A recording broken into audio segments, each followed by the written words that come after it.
Hoy terminamos una serie que comenzamos hace varios miércoles atrás acerca de las 5 puertas que el enemigo utiliza para edificar una fortaleza en la mente.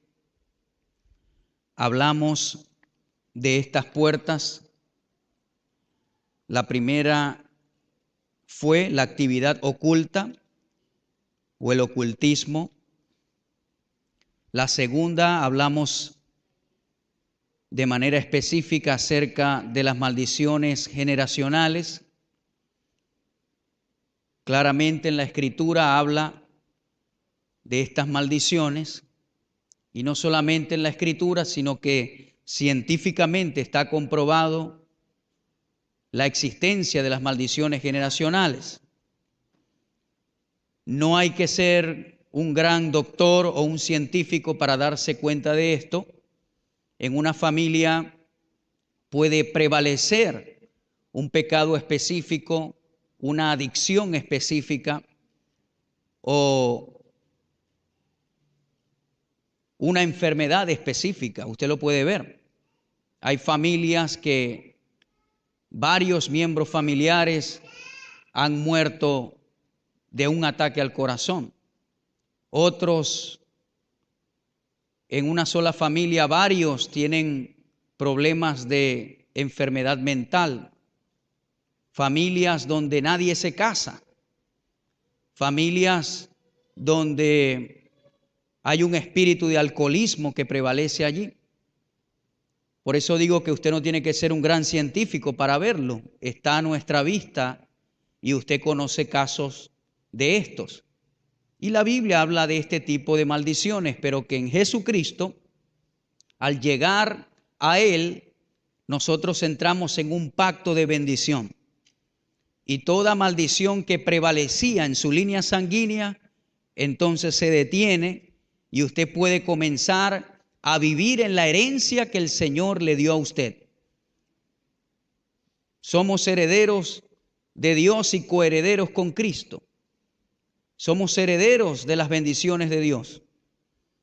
Pero nosotros debemos creer en el corazón y confesar con nuestra boca lo que Dios nos ha dado. Si usted no lo cree, entonces no lo vivirá.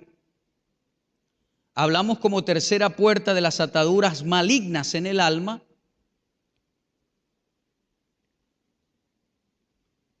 También son casos que son visibles al ojo humano. Las ataduras malignas se manifiestan de dos maneras: a través del control y la manipulación y a través del pecado sexual. Dice la Escritura que cuando dos se unen en intimidad, estos vienen a ser una sola carne.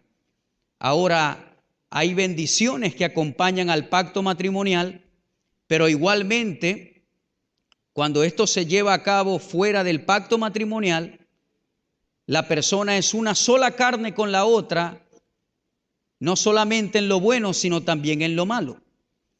Por eso es que muchas veces hombres o también mujeres se han unido a una persona y comienzan a tener síntomas extraños que antes no tenían.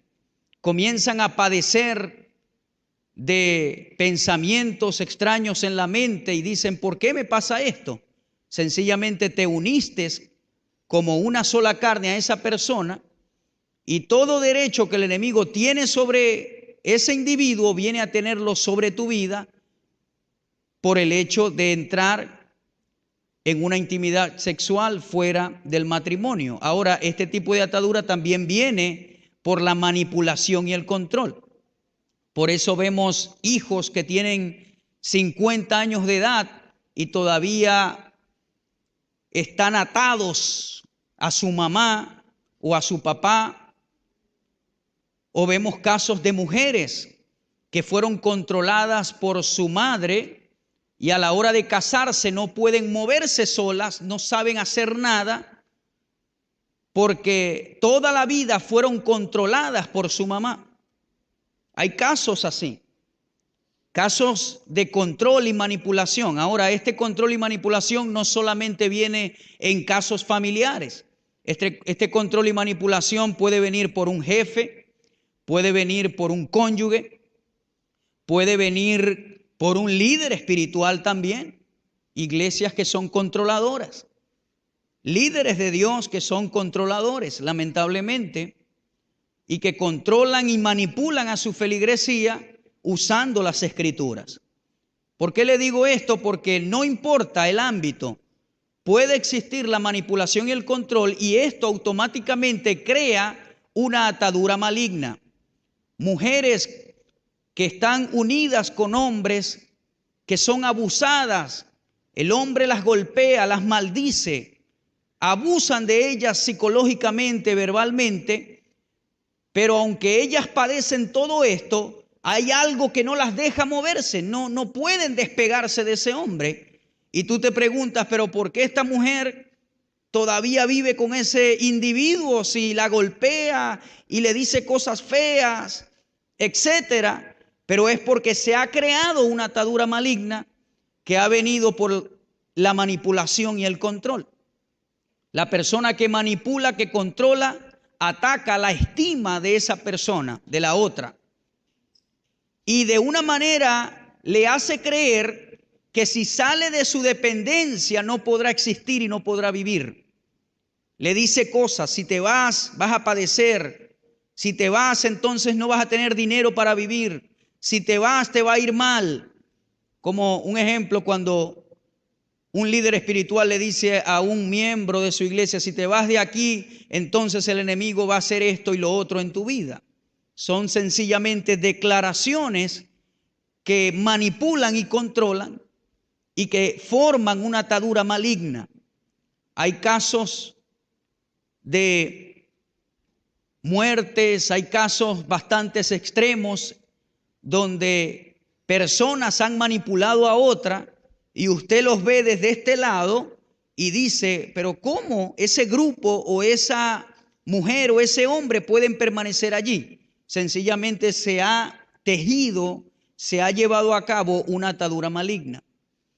El cuarto, que lo cubrimos la semana pasada, hablamos de la falta de perdón, pecado y falta de perdón.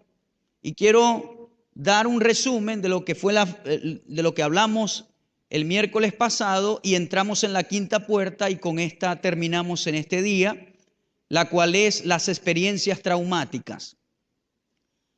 Para hablar de la falta de perdón, colocamos un basamento en Mateo 18, 21.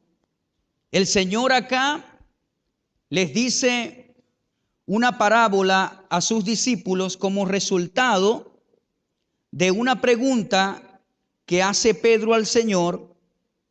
La pregunta fue: ¿cuántas veces perdonaré a mi hermano que peque contra mí? ¿Hasta 7? Y el Señor le responde: no te digo hasta 7, sino aún hasta 70 veces 7. Una cantidad de perdón que es imposible que nosotros tengamos que perdonar tantas veces. Pero el Señor lo hace de esa manera para dejarle dicho a Pedro: Pedro, tienes que perdonar siempre. No hay un número específico. Cuando la gente te falla, el perdón tiene que estar allí latente, inmediato.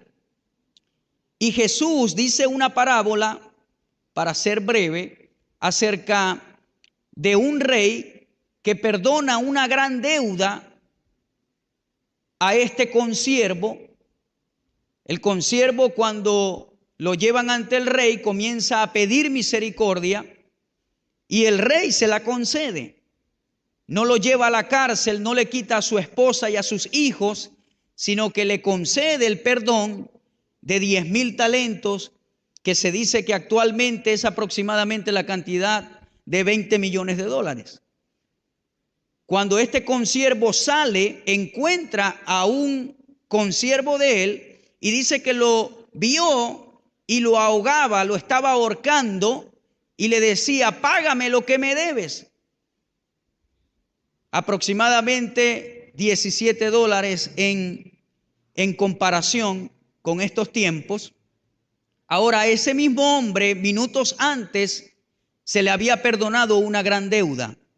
¿Verdad que no podemos comparar, vamos a decirlo en bolívares, 20 millones o 20,000 bolívares con 17 bolívares? Jamás, ¿verdad? No podemos comparar esa deuda. Sin embargo, a este hombre se le había perdonado tanto y al salir ya se le había olvidado lo que el rey le había concedido, y cuando consiguió su consiervo comenzó a presionarlo, y no solamente eso, dice la escritura que lo echó a la cárcel. No tuvo compasión con él, no pagó igual que como a él le hicieron. ¿Qué está diciendo el Señor Jesús? Que a nosotros se nos ha pagado una gran deuda, se nos ha perdonado una gran deuda, la deuda del pecado. Nosotros teníamos que padecer, teníamos que sufrir eternamente por el pecado del hombre. Pero Jesús vino a la cruz a morir por nosotros. Él pagó el precio, Él pagó la deuda por tu pecado. Y al aceptarle, esa deuda es totalmente cancelada. Es una deuda muy grande que te separaba de Dios. Ahora, cuando a ti se te concede ese perdón en el camino de la vida, tú te vas a conseguir consiervos que te deben a ti. En otras palabras, tú te vas a conseguir gente que te va a ofender, que te va a faltar, que va a hablar mal tuyo, que va a ejecutar acciones que te van a herir en el corazón. ¿Hasta cuándo, mi hermano, me van a hacer eso? Hasta que nosotros partamos de esta tierra, hasta que nuestro corazón deje de latir. Usted quizás en la vida va a enfrentar momentos donde la gente te va a fallar, donde la gente no va a cumplir tus expectativas y la falta de perdón va a venir a tocar la puerta de tu corazón. Allí es cuando Jesús nos dice, vamos a acordarnos de la deuda que el Rey nos perdonó. Porque cuando tú comparas las dos deudas, tú dices, épale, esto es totalmente insignificante lo que esta persona me está haciendo. ¿Cuántos me están siguiendo? El problema es que el enemigo te lo pinta grande, te lo pinta como una montaña para que tú no perdones. Y aquel que no perdona, dice la parábola, que los carceleros lo atormentan. Aquel que no perdona es aquel que sufre. Digamos que alguien le ofende a usted o alguien le faltó.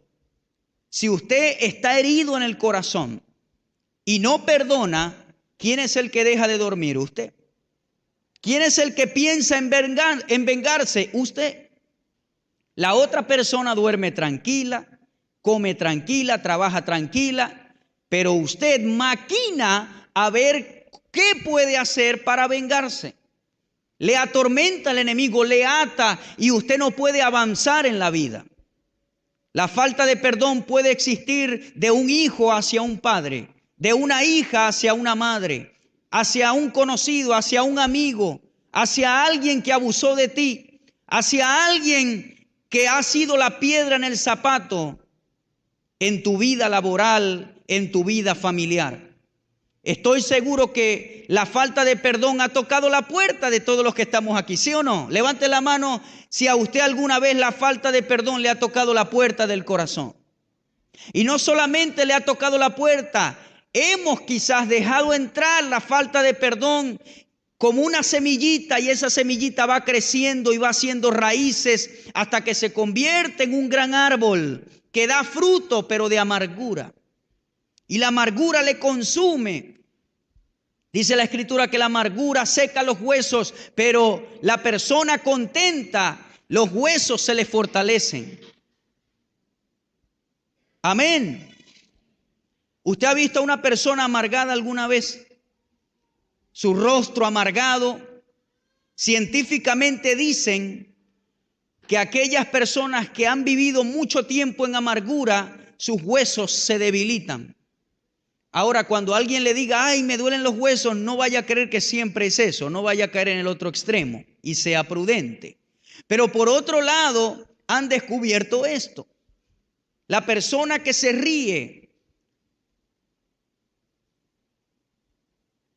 también han descubierto que una de las personas o de las razas, si se puede decir, de la humanidad, que son saludables en su sistema óseo, son los chinos. Usted no ve que un chino se ríe todo el tiempo.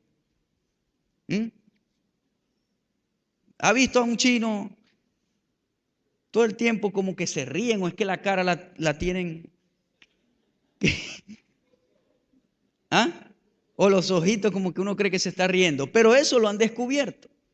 Porque el gozo, la alegría fortalece los huesos. ¿Por qué le digo estas cosas? Porque la falta de perdón trae amargura al corazón.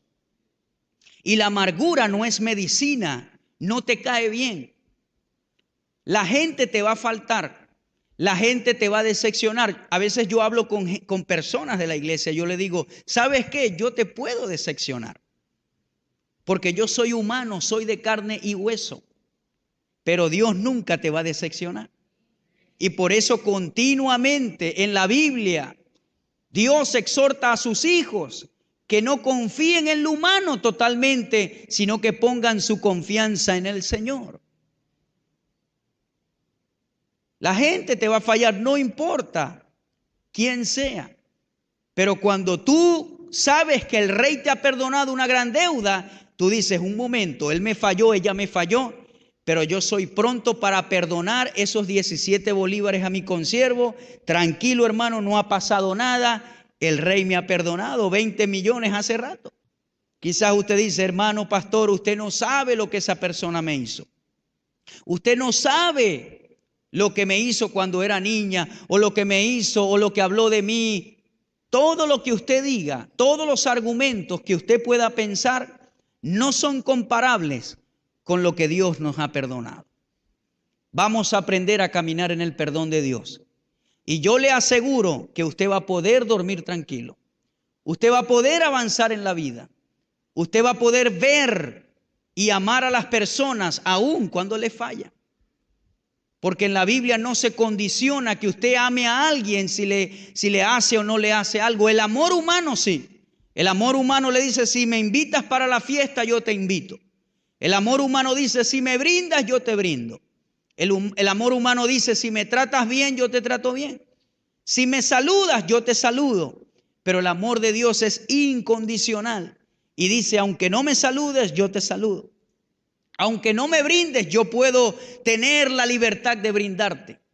Aunque me has hecho daño, yo te puedo perdonar y olvidar. Porque eso es otra cosa. El perdón de Dios tiene una cualidad que se llama olvidar. No, hermano, tranquilo, yo te perdoné. Eso pasa mucho en las parejas. Cuando un cónyuge le falla al otro o a la otra, pasan los años, pero cuando viene un momento de disgusto, de pleito, sacan lo que pasó hace 15, 20 años atrás y dicen, sí, porque acuérdate que hace 20 años, el 15 de octubre a las 8 de la noche, me enteré. No perdonaste hace 20 años porque no olvidaste. El perdón de Dios olvida. Dice la Escritura que cuando Él nos perdona, Él coloca nuestros pecados ¿dónde? En lo profundo de la mar. Eso significa que Él nunca se acuerda de ellos. Nosotros hemos sido perdonados, santificados, justificados en Jesucristo. Y Dios no nos está diciendo todo el tiempo, acuérdate lo que hiciste hace tantos años. Porque el perdón de Dios olvida, es genuino. Y con la clase de perdón que Él te perdonó, Él quiere que tú perdones a aquellos que te fallarán en la vida. No camines en falta de perdón. Camina en el perdón de Dios. Eso nos va a traer a nosotros libertad y bendición. Van a haber casos donde usted va a querer ser amable y donde usted quiere y le pide perdón a otro, pero la gente no le va a perdonar. Ahora, allí usted no tiene culpa. Allí usted no puede decir, bueno, ¿qué hago, Señor? No, ya usted hizo su parte. Si la otra persona no quiere, siga adelante en la vida. Hasta que a ese individuo se le revele lo que es el perdón de Dios. Una persona saludable en este contexto que estamos hablando y en este punto es una persona que tiene el corazón limpio y es perdonador, que no tiene raíces de amargura, que no guarda rencor en el corazón. Una iglesia saludable es una iglesia que perdona. Yo le quiero decir algo para saltar a las experiencias traumáticas. La gente cree que al venir a la iglesia es venir a un lugar donde va a encontrar gente que no hace nada malo. Y usted tiene que estar preparado y saber que eso no es así. Porque todos los que estamos acá tenemos fallas y errores que corregir, ¿sí o no? El que diga que no, hermano, le felicito.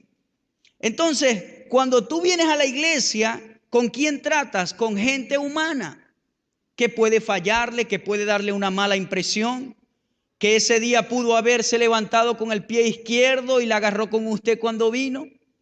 Pudo pasar, claro que sí. O alguien a quien tú admirabas mucho te falló. Porque aunque estés en una iglesia, eso no quiere decir que no te van a fallar. Y allí es donde la gente comete el error. Y se decepcionan y se hieren y entonces se olvidan de Dios. Usted tiene que estar preparado y saber que la iglesia está compuesta por gente que va en proceso de renovación, de cambio, y que hay gente que sencillamente, incluyéndome a mí, estamos en un proceso de renovación en el alma. Amén, hermano querido. Claro que sí. Eso es muy importante. Tenemos a veces un concepto de santidad o santificación errado. Y somos radicales en ese concepto. Pero déjeme decirle algo. Si yo sé que un violador se convierte a Cristo, ¿cuántos saben que Dios no mira pecados para perdonar? Él no dice, no, este fue un violador, no te puedo perdonar. Tienes que caminar una calle de rodillas para poderte perdonar. Dios no es así. Dios perdona no importa qué pecado sea. Pero de este lado, eso no quiere decir que yo diga, Dios lo perdonó, ahora este es santo porque es hijo de Dios. Y yo lo vaya a colocar, digamos que esa persona abusaba de los niños y yo diga, bueno, vamos a colocarlos ahora de maestros de niños porque ya Dios lo perdonó. No, yo tengo que entender que aunque Dios lo perdonó, esa persona tiene que renovarse con la palabra de Dios, tiene que dar fruto como cualquier otra persona y tiene que avanzar. Ahora yo coloqué un ejemplo bastante extremo, un pecado visible y bastante feo en la sociedad. Pero la realidad es que todos nosotros venimos de escenarios diferentes. De repente no venimos de esos pecados extremos, pero venimos de escenarios donde teníamos una personalidad, un mal carácter, rabia, ira. Venimos de un escenario donde fácilmente nos enojábamos. Venimos de un escenario donde, no sé, no le daba el vuelto a alguien cuando le daba para que comprara algo. ¿Sí me está comprendiendo, hermano? Escenarios sencillos, pero que son cositas que todos tenemos que cambiar. Usualmente, cuando hablamos de esto, resaltamos los pecados más visibles, pero todos tenemos que cambiar cosas acá, ¿sí o no? Todos. Pero cuando entendemos el perdón de Dios, lo que Él ha hecho por nosotros, vamos a ser rápidos para perdonar. Amén, hermano querido. Pasamos a las experiencias traumáticas. Esto es un punto sumamente corto. Cuando hablamos de esta puerta de las experiencias traumáticas, usted debe saber que los espíritus malignos usarán circunstancias de la vida para traer temor, rabia, amargura, depresión y de esa manera edificar una fortaleza en una vida. Estas experiencias traumáticas pueden usar los pensamientos sobre esos incidentes para producir cadenas, temores a la enfermedad. Puede ser producido por la muerte reciente de un ser querido. ¿Ve? ¿Cuáles son o cuáles pueden ser estas experiencias traumáticas? Rechazo, accidentes violentos, muerte de seres queridos, heridas en el corazón, quizá a usted le va a parecer cómico esto, pero bochornos también, abusos, divorcios, eventos sobrenaturales y violaciones. Hay personas que pudieron tener un accidente de tránsito y no quisieron manejar más por el accidente que tuvieron. Personas que se han divorciado 2 veces y cuando ven a un hombre hay un rechazo hacia el hombre por las experiencias que tuvieron en el pasado con sus parejas previas. Puede pasar, de repente usted está aquí sentado y está sanito, gloria a Dios por eso, pero no es el caso de todo el mundo. En el caso nuestro, en el poco tiempo que tenemos pastoreando, te das cuenta que al aconsejar personas, hay gente que realmente ha sufrido bastante en la vida. Han tenido experiencias traumáticas que han marcado su vida y la experiencia traumática hace que la persona no avance en la vida. Y ya vamos a ver qué es lo que traen esas experiencias traumáticas. Pero estos pueden ser algunos de estos incidentes. Algún desastre, alguna muerte, algún divorcio. Hay una cantidad de personas, de mujeres, que tuvieron un matrimonio bastante difícil y que, bueno, están cerradas, no necesariamente porque no quieren casarse, sino porque siempre traen a su mente los acontecimientos que pasaron mientras estuvieron casados. Conozco a un amigo que actualmente no es casado y que en su adolescencia su mamá dejó a su papá por un familiar, y cuando tú hablas con él acerca de la mujer, tiene un concepto de la mujer sumamente bajo. ¿Pero por qué? ¿Porque es así? No, sencillamente porque al ver él como adolescente que su mamá hizo eso, él dice, ¿qué me garantiza a mí que mi mujer no me va a hacer lo mismo a mí? Eso fue su experiencia con su parte femenina. Y ve a la mujer de manera muy baja, pero está en relación con lo que le pasó a él. Igualmente la gente puede relacionar la experiencia traumática que tuvo con algún acontecimiento y eso no lo deja avanzar, no lo deja probar, no lo deja arriesgarse, no lo deja avanzar en la vida. Ya dije el ejemplo de un accidente de tránsito y Dios nos guarde a todos los que estamos acá. Pero esta información le sirve a usted cuando tenga que aconsejar a alguien en un caso de esto. Amén, hermano querido. Porque hay gente que quizás a usted se le va a acercar con experiencias que han marcado su vida. Hay gente que cuando se le muere un ser querido no quieren saber nada de Dios porque le han atribuido esa muerte y le echan la culpa a Dios. Claro que sí, los conozco. Y Señor, tú te lo llevaste, y Señor, tú te lo llevaste, y nadie lo saca de allí. Esa experiencia traumática produjo un cólera o produjo una rabia en esa persona hacia Dios y una falta de perdón hacia Dios porque creen que Dios fue el causante de eso que pasó. Entonces, el enemigo usa todos o todas estas circunstancias y edifica fortalezas en las mentes. Uno de los resultados de las experiencias traumáticas es el temor.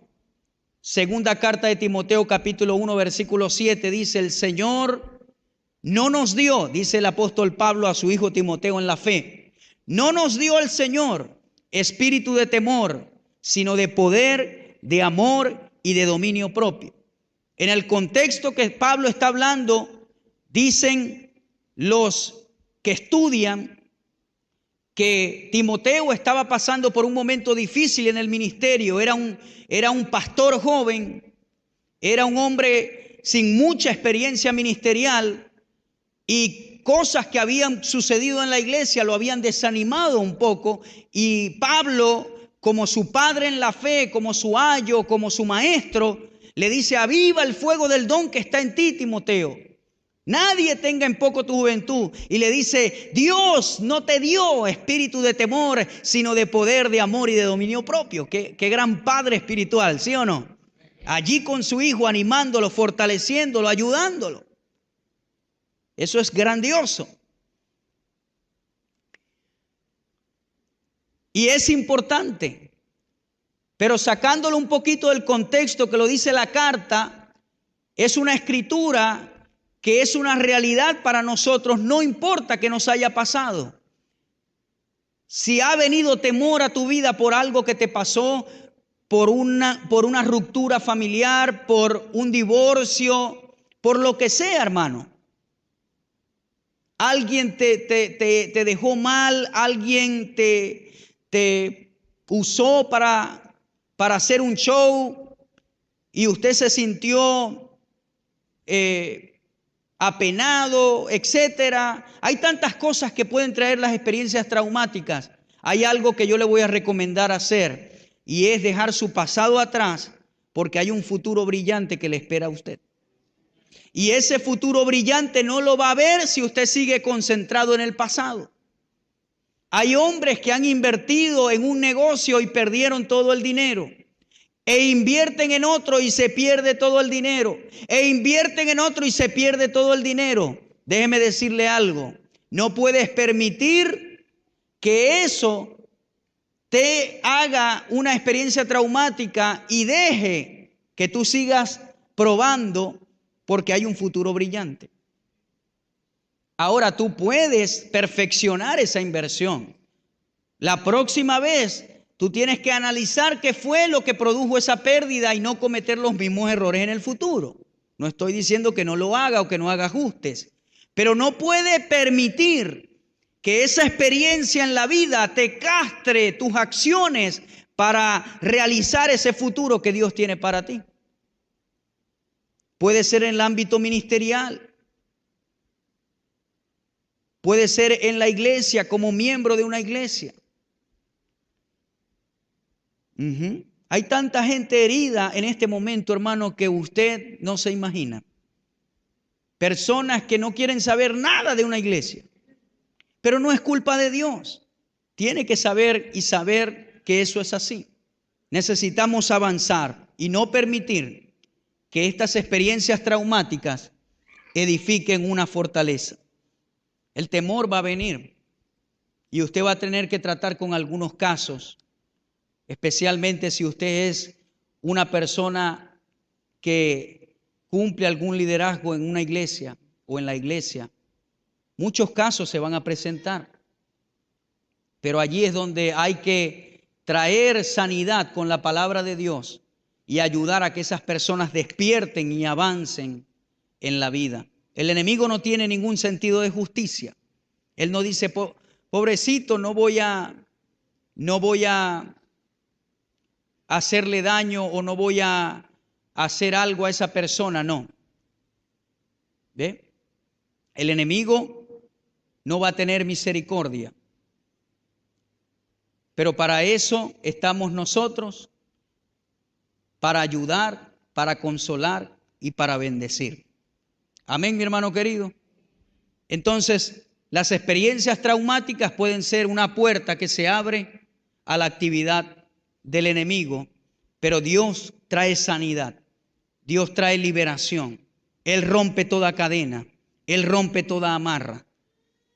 Si se le ha abierto la puerta en el ocultismo, si usted ha identificado alguna maldición generacional, si ha existido alguna atadura maligna, si ha habido falta de perdón o alguna experiencia traumática, déjeme decirle algo: en la palabra de Dios está su medicina. En Cristo Jesús está su medicina. Usted no tiene que padecer. Usted no nació para estar atado. Usted nació para ser un águila, para volar en las alturas. Usted nació para ser libre. Usted no nació. Hay casos donde me toca hablar con gente que está atada, que no puede dormir, que tiene pensamientos de tantas clases. Y yo les digo, usted no nació para estar atado, usted nació para ser libre. Y yo se lo repito a usted en esta noche. Usted no nació para ser un esclavo, o usted no nació para tener alma de esclavo, sino para tener alma de una persona libre. Aquel que el Hijo de Dios lo libertare será verdaderamente. Pero ¿por qué muchos hijos de Dios caminan en esclavitud? Porque le siguen dando al enemigo elementos de cooperación. Le siguen abriendo puertas al enemigo. Si Dios te dio libertad, ¿por qué sigues viviendo esclavo? Ese no es tu pacto. Tu pacto